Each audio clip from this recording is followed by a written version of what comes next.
The AOC Gaming 16G3, which I've got behind me, is a 15.6 inch Full HD 144Hz IPS gaming monitor, which indeed is very portable.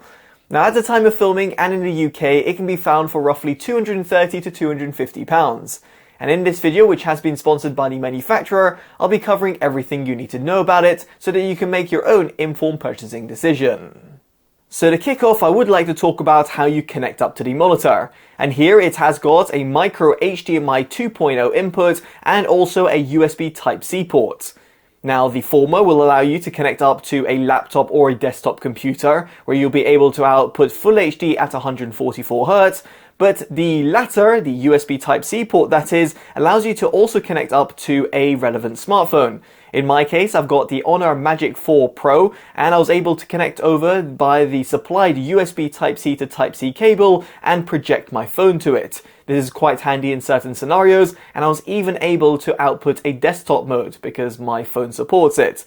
This means that the monitor can be used for both gaming use, but also for productivity.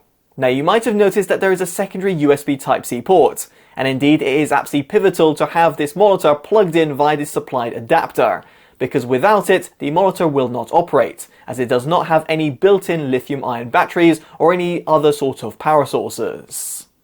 Speaking of which, while the monitor is plugged in via its USB Type-C port, the other USB Type-C port, which I referenced before, and therefore gives you access to, let's say, a smartphone or a laptop, will be able to route through power via the other port, and therefore means that you can simultaneously use a laptop or a smartphone while also charging it via the monitor. So now that you understand how the monitor operates, let's delve into its gaming performance. And first off, the AOC Gaming 16G3 was tested with a 2.3 milliseconds input lag. Note lower is better, and you'll be able to see how it compares to some of the recent monitors that I've compared. Now as for its overall response time, I had it tested via the OSRTD tool. Now there's a few different overdrive modes that you can select through the monitor's OSD, and with it set to off, I noted an average initial time of 15.98. With the monitor overdrive set to weak, this moved down to 14.85.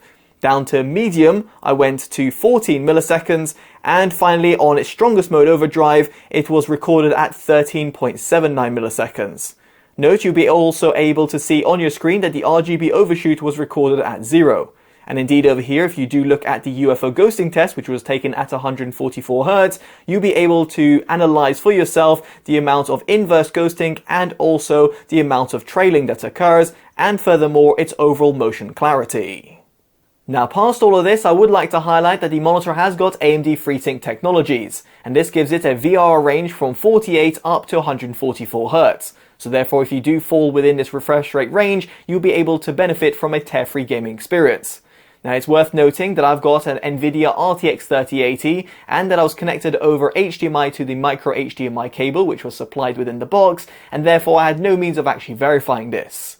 Elsewhere, the monitor does not accept an HDR signal, so some food for thought. However, it's worth noting that via the monitor's OSD, you do actually have an HDR toggle, although this is somewhat an emulated HDR image, which is not something that I would overly recommend.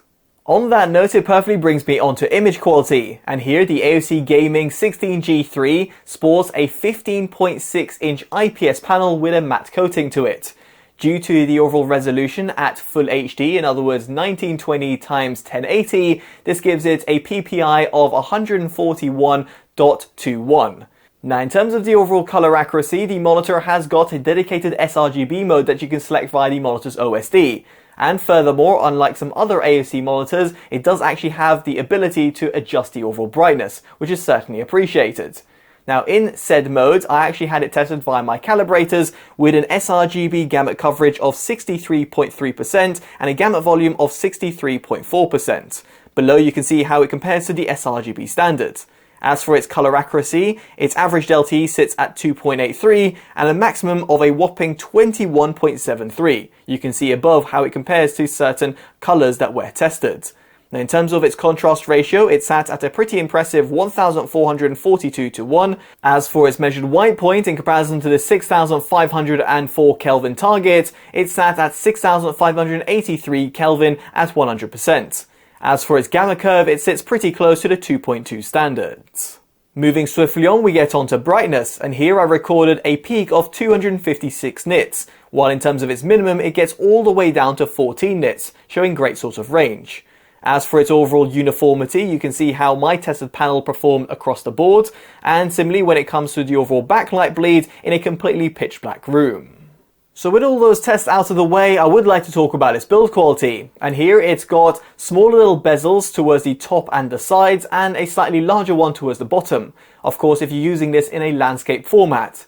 Indeed, due to the monitor's built-in stands which do prop open, you've actually got the ability of not only using it in a landscape format, but also in a portrait. So therefore giving it good sort of flexibility depending on your overall use case. Now, in terms of the overall looks of the monitor, it's got a black and red finish, and towards the rear of the monitor, you have got this small dotted black and silver finish, which does actually look the part.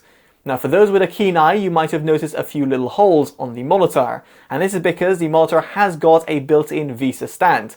Via an adapter which is provided within the box, you have got the ability to wall mount it, or of course placing it on a monitor stand, which is quite good for those people who do actually want that sort of flexibility. Now, in terms of transporting the monitor, you do also have a small little snazzy pouch, which means that it can protect the monitor, which only weighs in at 1.1 kilograms, therefore making it quite portable and very easy to move about. Now, in terms of interacting with the monitor, you have got a few sets of physical buttons located at the top right-hand side of the monitor. Of course, if you're using it in a landscape format. This gives you access to the monitor's OSD, which is very comprehensively laid out and easy to understand. Furthermore, you have also got AOC's G menu, which is a software that you can download, giving you further customization and also the ability to adjust the monitor settings on the fly. Now, to conclude, I would like to point out that the monitor has got two 1-watt speakers built in. They're positioned on either side of the monitor, giving you that sort of stereo imaging. It will suffice for basic music listening or indeed sort of notifications. Similarly, over here you have got a 3.5mm jack, which is located by the other port on the left-hand side of the monitor. Again, of course, if you're using it in a landscape format, and this allows you to plug in a set of headphones. So there we have it. Hopefully you've enjoyed my detailed overview of the AOC Gaming 16G3. If you have, make sure you drop a like, subscribe and hit that bell notification, all of which would be greatly appreciated. And if you further want to help the algorithm, definitely do let me know down in the comment section below as to what you make of this 144Hz monitor. As such, I've been Totally Dubbed and I'll hopefully see you in the next one. Take care of yourselves and goodbye.